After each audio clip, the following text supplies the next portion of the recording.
আসসালামু আলাইকুম রহমতুল্লাহ। সুপ্রিয় শিক্ষার্থী বন্ধুরা, আমার চ্যানেলের পক্ষ থেকে আজকের ভিডিওতে তোমাদের সকলকে স্বাগতম। আজকে এসএসসি রসায়ন অধ্যায় 6 এর সিলেট বোর্ড 2024 সালের সৃজনশীল প্রশ্নের সমাধান করব। এর আগে আমরা 24 সালের অন্যান্য বোর্ডের সমাধান করেছি। তার ধারাবাহিকতায় আজকে সিলেট বোর্ড 2024 এর সমাধান করব ইনশাআল্লাহ। তোমরা শুরু থেকে দেখবা, ইনশাআল্লাহ এই অধ্যায়ের সৃজনশীলের কোনো সমস্যা হবে না। ভিডিওটি না টেনে শেষ পর্যন্ত দেখবা। দেখো, ক নম্বর বলছে প্রতিস্থাপন বিক্রিয়া কাকে বলে। এটি মূলত সপ্তম অধ্যায়ের একটি কোশ্চেন। সপ্তম অধ্যায়ে আমরা রাসায়নিক বিক্রিয়া কয় ধরনের হয় সে সম্পর্কে আলোচনা করব। এই রাসায়নিক বিক্রিয়ার প্রকারভেদের মধ্যে জারণ বিক্রিয়ার প্রকারভেদে প্রতিস্থাপন বিক্রিয়া নামে একটি বিক্রিয়া আলোচনা করা আছে।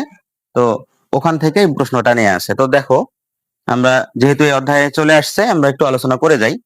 প্রতিস্থাপন বিক্রিয়া কাকে বলে? প্রতিস্থাপন বিক্রিয়াটা হলো এমন, যেমন ধরো জিঙ্ক আর ধরো সালফিউরিক অ্যাসিডের আমি বিক্রিয়া দিলাম, দিলে কি উৎপন্ন হবে? সালফিউরিক অ্যাসিডের এই হাইড্রোজেনটা এখান থেকে সরে যাবে আর জিঙ্কটা এখানে আসবে, অর্থাৎ জিঙ্ক সালফেট হবে আর হচ্ছে হাইড্রোজেন হবে। এই বিক্রিয়াটাকে প্রতিস্থাপন বিক্রিয়া বলা যায়। কেন বলা যায় এর কারণ একটু দেখো, আমরা একটু যদি দেখি, ডিপলি দেখি।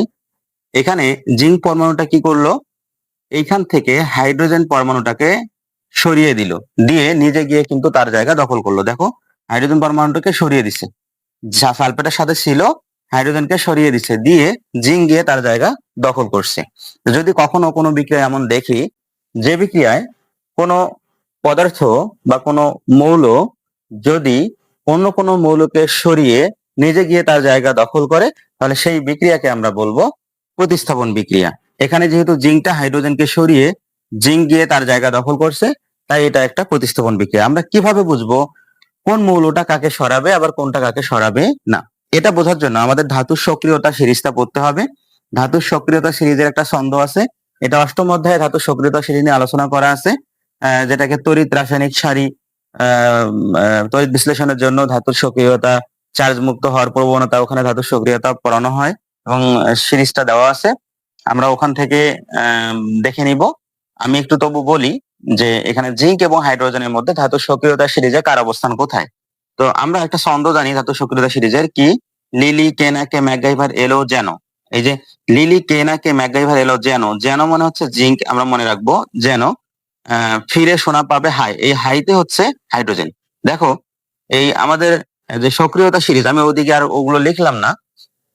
লিলি কেনা কে ম্যাকগাইভার এলো যেন, জিঙ্ক লিখলাম, ফিরে শোনা পাবে হাই, হাইড্রোজেন লিখলাম। দেখো এখানে ফিরেতে আয়রন এফি আয়রন, সোনাতে এসএন টিন, পাবে প্লাম্বাম, আর হাইতে হচ্ছে হাইড্রোজেন। এখানে জিঙ্কের পরে আরো দুইটা মৌলের পরে কিন্তু হাইড্রোজেনের অবস্থানটা। তো সক্রিয়তা সিরিজে যার অবস্থান উপরে তার সক্রিয়তা সব থেকে বেশি, যার অবস্থান নিচে তার সক্রিয়তা সব থেকে কম। সুতরাং আমরা বলতে পারি যেহেতু জিঙ্কটা উপরে আছে, তার মানে এটা অধিক সক্রিয়, অধিক সক্রিয়।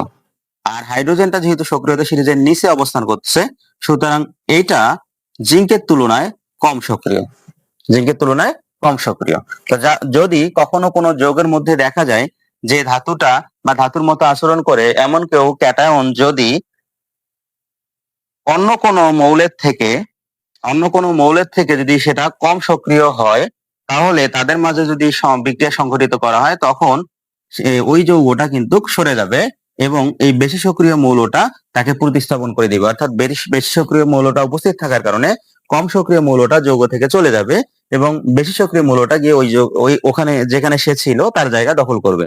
অর্থাৎ বেশি সক্রিয় কোনো মৌল কোনো যৌগ থেকে যদি কম সক্রিয় কোনো মৌলকে সরিয়ে নিজে গিয়ে তার জায়গা দখল করে, তাহলে সে বিক্রিয়াকে আমরা বলবো প্রতিস্থাপন বিক্রিয়া। এই প্রতিস্থাপন বিক্রিয়া কিন্তু আবার দুই ধরনের, এক প্রতিস্থাপন বিক্রিয়া, আবার হচ্ছে দ্বিপ্রতিস্থাপন বিক্রিয়া। এখানে শুধু একটা অবস্থান পরিবর্তন হয়েছে, সুতরাং এই বিক্রিয়াটাকে আমরা এক প্রতিস্থাপন বিক্রিয়াও বলতে পারি। আর কোনো বিক্রিয়া যদি এমন হয় যে দুইটা জায়গায় পরিবর্তন হয়, তখন সেটাকে আমরা দ্বিপ্রতিস্থাপন বিক্রিয়া বলবো। আমরা এই প্রশ্নগুলো না এই সমস্যাগুলো আমরা হচ্ছে সপ্তম অধ্যায়ে বিস্তারিত শিখবো ইনশাআল্লাহ। আপাতত প্রতিস্থাপন বিক্রিয়া কাকে বলে এটা বুঝলেই হলো। তো প্রতিস্থাপন বিক্রিয়া কাকে বলে, তাহলে বলা যায় বেশি সক্রিয় কোনো মৌল কোনো যৌগ থেকে যদি কম সক্রিয় কোনো মৌলকে সরিয়ে নিজে তার জায়গা দখল করে, তখন সেটাকে আমরা বলবো প্রতিস্থাপন বিক্রিয়া। আশা করি তোমরা বুঝতে পারছো। এবার দেখো খ নম্বর প্রশ্ন।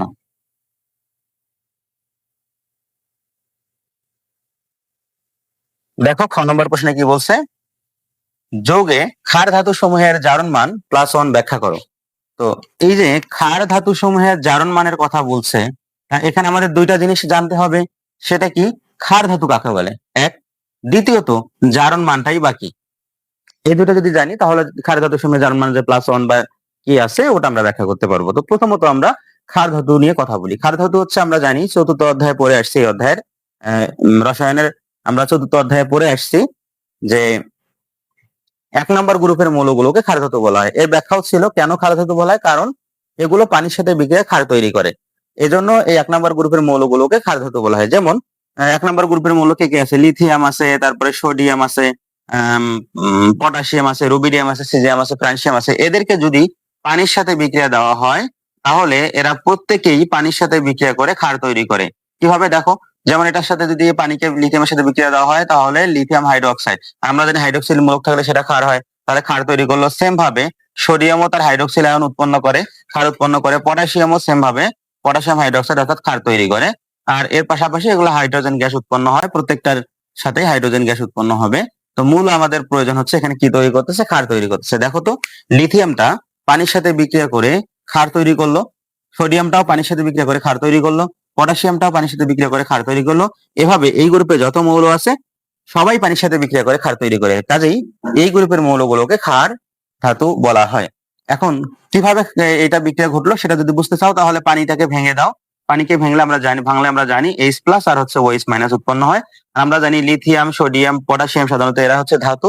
এই ধাতু হওয়ার কারণে এই ধাতুগুলো ঋণাত্মক আয়ন অর্থাৎ অ্যানায়নের সাথে বিক্রিয়া করে। সুতরাং যদি এটার সাথে এটাকে যুক্ত করে দেই তাহলে পাচ্ছি লিথিয়াম হাইড্রোক্সাইড। অনুরূপভাবে এটার সাথে যদি হাইড্রোক্সাইড যুক্ত করে দেই সোডিয়াম হাইড্রোক্সাইড, এটার সাথে যদি যুক্ত করে দেই, এইভাবে আমরা হাইড্রোক্সিল আয়ন পাবো। আর হাইড্রোক্সিল থাকলে তারা ক্ষার হয়। সেক্ষেত্রে আমরা বলতে পারি যে 1 নম্বর গ্রুপের এরকম যতগুলো আছে সবগুলাই কিন্তু ক্ষার তৈরি করে বা ক্ষার উৎপন্ন করে। তো ক্ষার ধাতু আমরা বুঝলাম। এখন 1 নম্বর গ্রুপের মৌলগুলো ক্ষার ধাতু, এটা আমরা বুঝলাম। যে বলছে যে যৌগে ক্ষার ধাতু সমূহে, তা ক্ষার ধাতু মানে 1 নম্বর গ্রুপ বুঝলাম। এবার আমরা দেখবো জারণ মান কাকে বলে। এখন জারণ মান বলতে যে কোনো পদার্থ, যে কোনো মৌলিক পদার্থ, সেটি যদি ইলেকট্রন ত্যাগ বা গ্রহণ করার পরে যে তার সংখ্যাটা হয় সেটা 4 সহ ক্যাটায়ন বা অ্যানায়ন যে সংখ্যাটা হয় সেটাকে আমরা বলি জারণ মান। যেমন ধরো এখানে লিথিয়াম যেহেতু আছে, লিথিয়াম দিয়ে শুরু করি। লিথিয়াম ধরো একটা ইলেকট্রন ত্যাগ করতে পারে। এখন লিথিয়াম যে একটা ইলেকট্রন ত্যাগ করবে এটা আমরা কিভাবে বুঝবো, এটার ইলেকট্রন বিন্যাস দেখলে বুঝবো। লিথিয়ামের ইলেকট্রন বিন্যাস যদি করি তাহলে কি হচ্ছে দেখো, 1s2 2s2 2s1 হয়, 1s2 2s1। লিথিয়ামের শেষ আমরা জানি পারমাণবিক সংখ্যা 3, তাহলে 1s2 2s1 হবে। এখন লিথিয়াম দেখো যদি একটি ইলেকট্রন ছেড়ে দেয় তাহলে সে এই 1s2 মানে হচ্ছে হিলিয়াম, তার নিকটস্থ গ্যাস হিলিয়ামের মতো নিষ্ক্রিয়তা অর্জন করতে পারবে। আমরা জানি প্রত্যেকটা পরমাণু ইলেকট্রন ত্যাগ করে, গ্রহণ করে অথবা ভাগাভাগি করে যে কোনো প্রসেসে তারা চায় যে তার নিকটস্থ নিষ্ক্রিয় গ্যাসের মতো ইলেকট্রন কাঠামো অর্জন করার জন্য। সেক্ষেত্রে লিথিয়ামও কিন্তু একটা ইলেকট্রন ত্যাগ করে হিলিয়ামের মতো হতে চাবে, এজন্য কিন্তু লিথিয়াম একটা ইলেকট্রন ত্যাগ করবে। দেখো ধরো ম্যাগনেসিয়ামের ক্ষেত্রে আমরা দেখি ম্যাগনেসিয়াম কিন্তু 2টা ইলেকট্রন ত্যাগ করবে। কেন? কারণ ম্যাগনেসিয়ামের ইলেকট্রন বিন্যাস থেকে দেখা যায় 1s2 2s2 2p6 3s2। দেখো এই যে এখান থেকে 1s2 2s2 2p6 এটা কিন্তু নিয়নের কাঠামো, কারণ নিয়নের পারমাণবিক সংখ্যা আমরা জানি 10।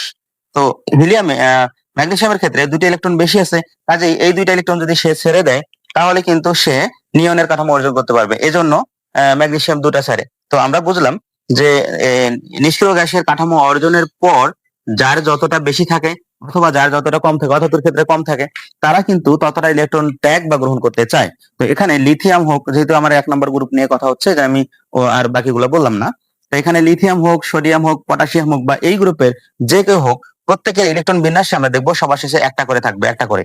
তো এখানে লিথিয়াম 2 নম্বর পর্যায়ের জন্য শেষে 2s1, এটা সোডিয়ামটা 3 নম্বর পর্যায়ের ক্ষেত্রে 3s1 আসবে, পটাশিয়ামটা 4 নম্বর পর্যায়ের হওয়ার কারণে এর শেষে 4s1 আসবে। এভাবে নিচে যেগুলো আসবে 5s1 6s1। আমরা দেখতে পাবো যে 1 নম্বর গ্রুপে যে কটা মৌল আছে প্রত্যেকের সর্বশেষ শক্তি স্তরে একটা করে ইলেকট্রন থাকবে। তাহলে ওই একটা করে ইলেকট্রন যদি প্রত্যেককে ছেড়ে দিলে কি হবে, তারা আবার তার আগের নিকটস্থ নিষ্ক্রিয় গ্যাসের ইলেকট্রন কাঠামো অর্জন করতে পারবে। এ কারণেই এই এক নাম্বার যে গ্রুপের মৌলগুলো আছে, আমি যদি একটু দেখাই,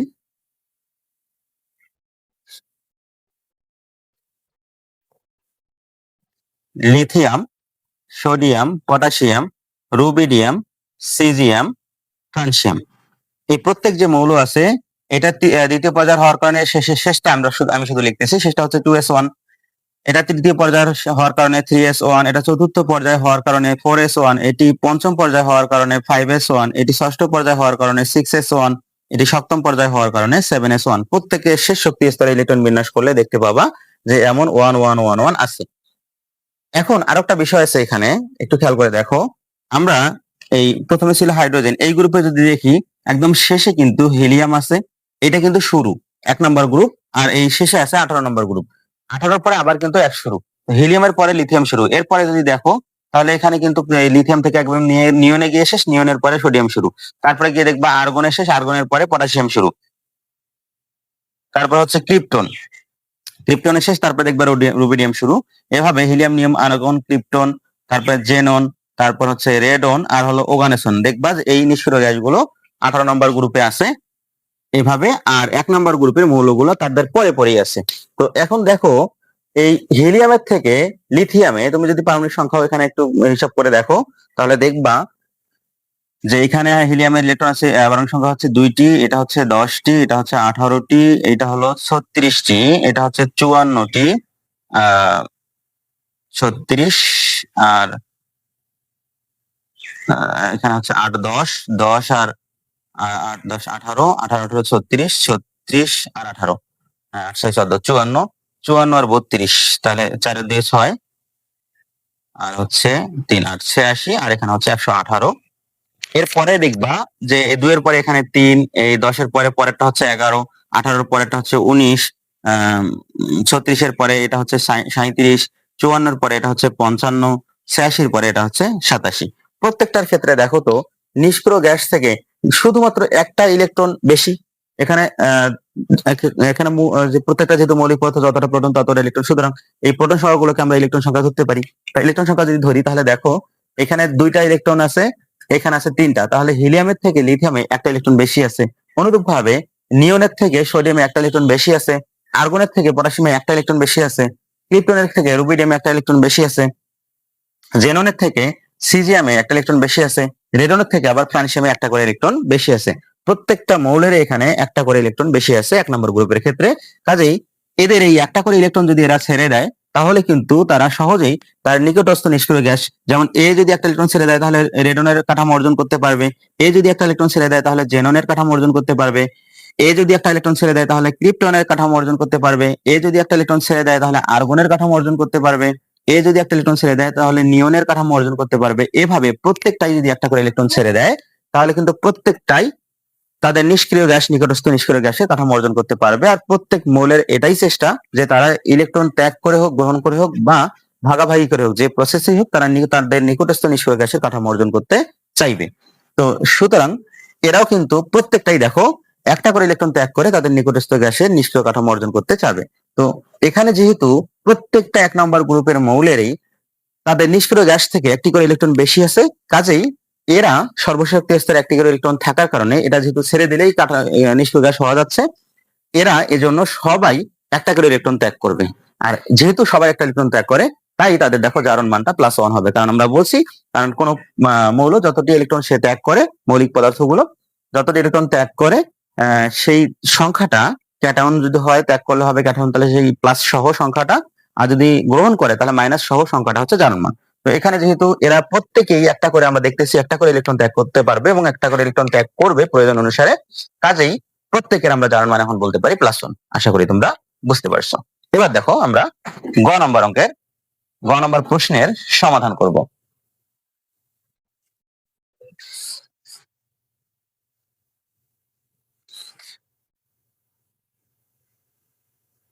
দেখো গ নম্বর প্রশ্নটা কি বলছে, বলছে বি পাত্রের দ্রব্য দ্বারা কত লিটার ডেসিমোলার, কত লিটার মানে কি বলছে, ভি এর মান বের করতে বলছে। ডেসিমোলার, দেখো আমরা জানি সেমিমোলার মানে হচ্ছে এস এর মান হচ্ছে 0.5, আর ডেসিমোলার মানে হচ্ছে এস এর মান 0.1 মোলার।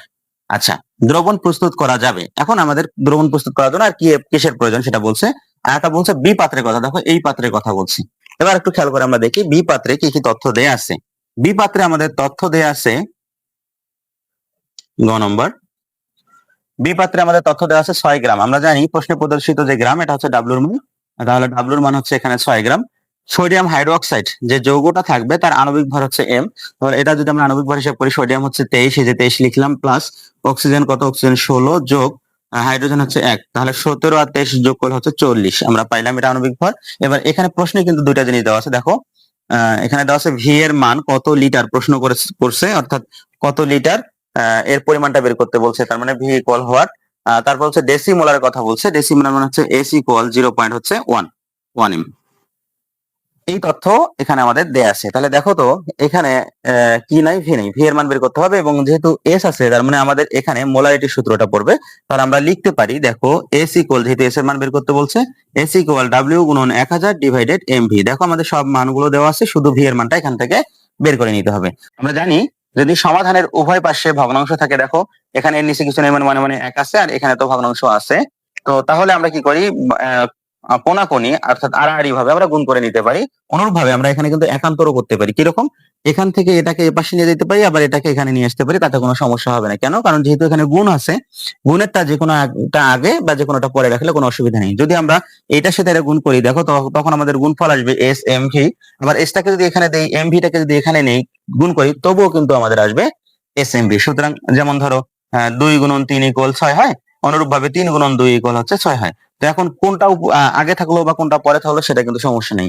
এজন্য আমরা এরকম চাইলে কোনাকুনি ভাবে আড়াআড়ি ভাবে আমরা একান্তর করে নিতে পারি, যেটাকে যেদিকে ইচ্ছা সেটাকে সেদিকে স্থানান্তর করে নিতে পারি। তো এখন আমাদের এখানে শুধু ভি এর প্রয়োজন, এই জন্য আমরা কি করব, ভিটাকে এখানে নিব এস এর জায়গায়, আর এখানে দেখো উপরে যা আছে তাই থাকলো, ডাব্লিউ গুণন 1000, আর এম এম ঠিক থাকলো, এস এ ভি কে নিয়ে গেছি এস এর জায়গায়, তাহলে এস কে নিয়ে আসবো ভি এর জায়গায়। এখন দেখো আমরা যদি এখনো গুণ করি, ভি এম এস গুণ করলে আবার ওই এস এম ভি এ আসতেছে। তো এটাকে যদি অন্যভাবে অনেকে এভাবে করতে পারো, এটা গুণ করবা, এটা এখানে থাকবে, পরে এমএস কে পাঠিয়ে দিবা, ভাগ হবে, যেভাবে ইকুয়েশন ইচ্ছা করতে পারো। আমি জাস্ট একান্তর করে নিলাম। এবার দেখো ডাব্লিউর মান কত, ডাব্লিউর মান এখানে 6 দিলাম, গুণন 1000 দিলাম, এম এর মান কত, এম এর মান হচ্ছে 40 বসাইলাম, গুণন এস এর মান হচ্ছে 0.1। এখন খেয়াল করো কত মান আসতেছে, আমরা একটু ক্যালকুলেটরে হিসাব করব।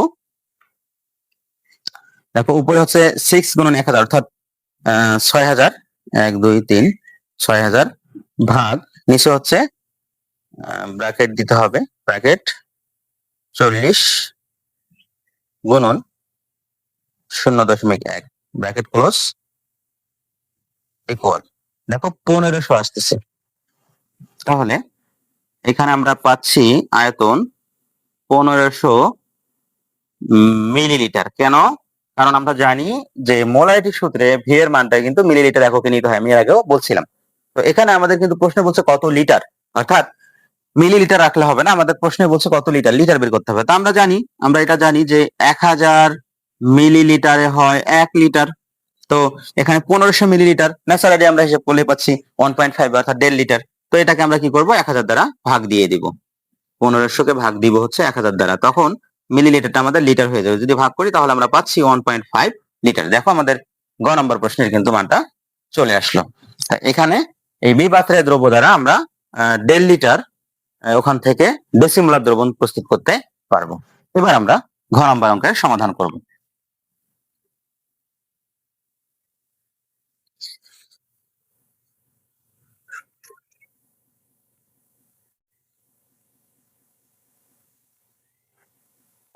দেখো ঘ নম্বর প্রশ্ন কি বলছে, সি পাত্রের দ্রবণে কোন ধরনের লিটমাসের বর্ণের পরিবর্তন ঘটবে ব্যাখ্যা করো।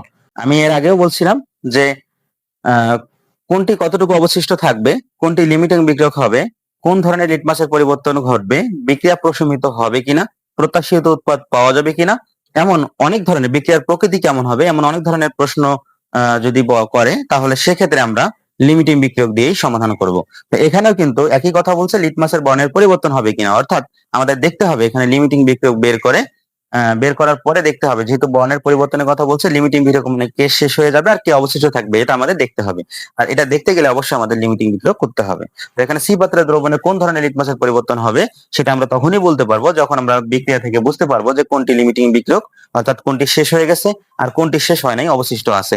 তার উপর ডিপেন্ড করে আমরা বলতে পারবো লিটমাসের বর্ণের পরিবর্তন হবে কি হবে না। তো দেখো আমরা তাহলে দেখি যে আসলে কোনটি লিমিটিং বিক্রিয়ক হচ্ছে অথবা কোনটি শেষ হচ্ছে বা কোনটি শেষ হচ্ছে না, লিমিটিং বিক্রিয়ক দিয়ে আমরা করে দেখি। তো এখানে সি পাত্র দেখো কি বলছে, সি পাত্র বলছে যে এ পাত্রের দ্রবণ আর বি পাত্রের দ্রবণ এখানে কি প্লাস করা আছে, অর্থাৎ মিক্সড করা আছে। তার মানে এই পাত্রের মধ্যে আমরা এ পাত্র এবং বি পাত্র এই দুইটা পাত্রের দ্রবণ আমরা যোগ করে দিচ্ছি। তো এই দুইটা পাত্রের দ্রবণ যোগ করলে আমরা এখানে দেখতে পারবো কোনটা দেখতে হবে আমাদের যে কোনটা শেষ হয়েছে আর কোনটা হয়নি।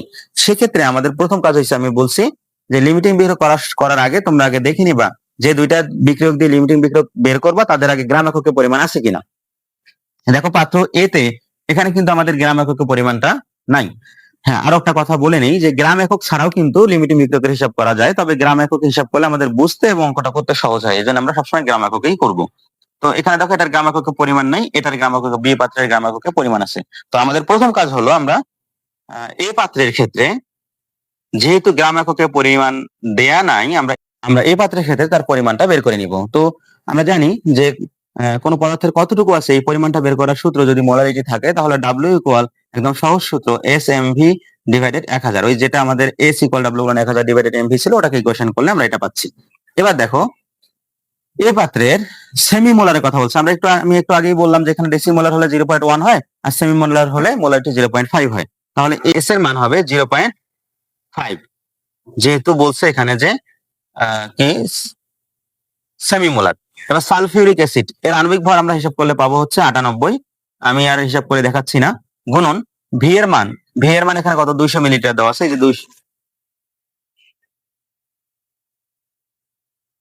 ভি এর মান এখানে 200 মিলিলিটার দেওয়া আছে, এই যে এখানে 200 বসাইলাম, ডিভাইডেড নিচে 1000 1000। এখন আমরা এটা হিসাব করলে যা পাবো এটা হচ্ছে এই পাত্রের ভর। তো দেখি কত আসে, 0.5 গুণন 98 গুণন 200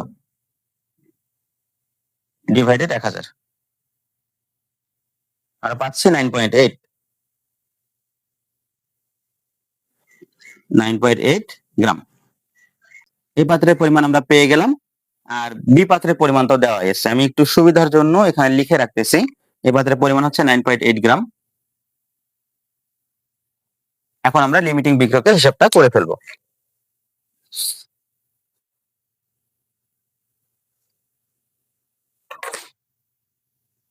দেখো যেহেতু এ আর বি পাত্রের মিশ্রণ, তার মানে এই এ পাত্রের সালফিউরিক অ্যাসিড এবং বি পাত্রের সোডিয়াম হাইড্রোক্সাইডের মধ্যে বিক্রিয়া ঘটবে, তাহলে দেখো বিক্রিয়াটা কি হবে,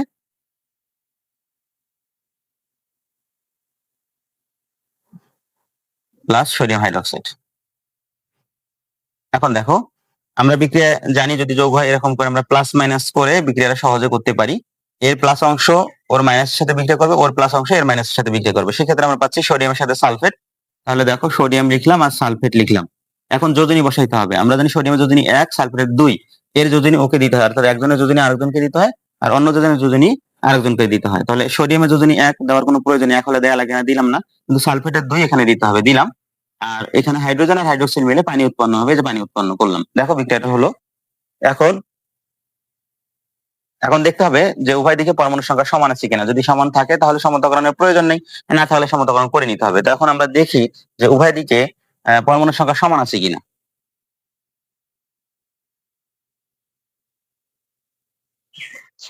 দেখো এখানে 2টা সোডিয়াম, এখানে একটা, তাহলে এখানে 2 দিতে হবে, সোডিয়াম 2টা মিললো, সালফেট একটা একটা ঠিক আছে, অক্সিজেন মেলে নেই এখনো, হাইড্রোজেন এখানে কয়টা, 2টা 4টা, এখানে 2টা, তাহলে এখানে 2 দিলাম। এখন মনে হয় সব মিলছে, দেখো হাইড্রোজেন 4টা, সালফার একটা তো আগে থেকে মিল আছে, সোডিয়াম 2টা মিল আছে, অক্সিজেন এমনি মিলবে, অক্সিজেন দেখো এখানে 4টা 2টা 6টা, এখানেও 4টা 2টা 6টা মিলে গেছে। এখন আমরা কি করব, জাস্ট বিক্রিয়কের হিসাবটা করে নিব। এখানে আমরা যেহেতু লিমিটিং বিক্রিয়ক করব, এই সালফিউরিক অ্যাসিডের হিসাব আর সোডিয়াম হাইড্রোক্সাইডের হিসাবটা করে নিব। তো দেখো সালফিউরিক অ্যাসিডের হিসাব আমরা জানি যে এটা 98 হয়, আমরা এর আগেও করলাম, তো 98 নিলাম, আর হিসাব এখানে দেখাইলাম না, তোমরা দেখাবা। আর সোডিয়াম হাইড্রোক্সাইডের হিসাব আমরা কিন্তু এই ঘ নাম্বার করার সময় শুরুতেই আমরা করে নিচ্ছি যে সোডিয়াম হাইড্রোক্সাইডটা 40 হবে। 40-এর সাথে 2 গুণ করলে আমরা এখানে পাচ্ছি 2 গুণন 40 অর্থাৎ হচ্ছে 80 গ্রাম। এটা 80 গ্রাম, আর সালফিউরিক অ্যাসিডটা হচ্ছে 98 গ্রাম। এখন আমরা এটাকে সাজিয়ে লিখবো। আমরা লিখবো 98 গ্রাম সালফিউরিক অ্যাসিড এর সাথে প্রয়োজন কত গ্রাম? 80 গ্রাম সোডিয়াম হাইড্রোক্সাইড। অতএব 1 গ্রাম সালফিউরিক অ্যাসিডের সাথে প্রয়োজন। তাহলে কি হচ্ছে দেখো, এখানে 80 উপরে থাকতেছে আর 98টা নিচে গিয়ে ভাগ হবে। অতএব সালফিউরিক অ্যাসিডের পরিমাণ কত ছিল? 9.8 গ্রাম। তাহলে দেখো 9.8 গ্রাম সালফিউরিক অ্যাসিডের সাথে প্রয়োজন। তাহলে আমরা কি পাচ্ছি? 80 গুণন, এটা কি উপরে গুণ হবে, 9.8 ডিভাইডেড 98। এখন আমরা এটা ইকুয়েশন করলে কত পাচ্ছি? আমরা হিসাব করি। 80 গুণন 9.8 ইকুয়াল ভাগ 98। আমরা পাচ্ছি 8, অর্থাৎ 8 gram sodium hydroxide.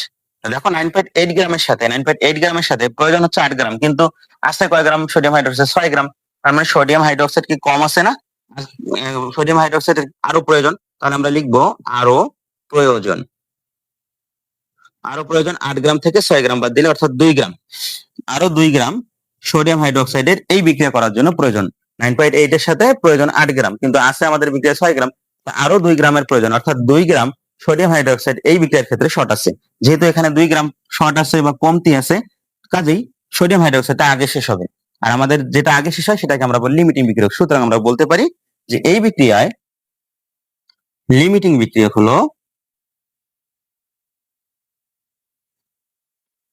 Sodium hydroxide.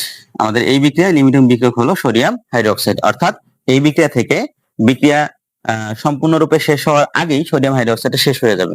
তো যদি সোডিয়াম হাইড্রোক্সাইড বিক্রিয়া থেকে শেষ হয়ে যায়, তাহলে বিক্রিয়া অবশিষ্ট কে থাকবে?